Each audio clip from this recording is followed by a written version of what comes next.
אחלה אוכל, אחלה אנשים, אחלה ים. לא כזה רע פה, בגדול. וזה בדיוק העניין. שאנחנו סבבה, ולנו סבבה, אבל יש עוד כמה מיליונים שאנחנו אחראים להם, והמצב שלהם על הפנים. תשתיות, אוכל, בריאות, חינוך, מיליונים שחיים בעוני מחפיר. עזה על סף מגפה, שעות שלמות ללא חשמל, ללא מים. ישראל שולטת על כל מה שנכנס ויוצא, אבל הם בחרו חמאס, שישלמו על זה. הומניות? מה לנו ולזה? מה, אנחנו אוהבי ערבים?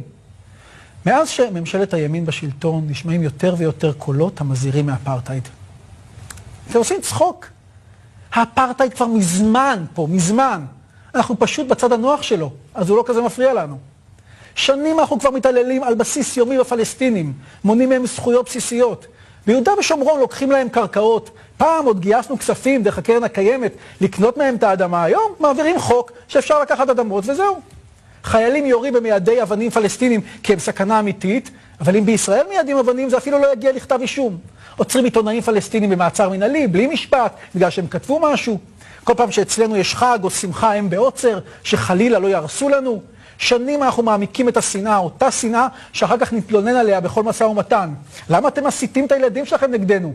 למה אתם לא מלמדים אותם לאהוב אותם? אסור לא לרצוח ולהתייחס לכל בני אדם שווים, אז תהיה הדתיות.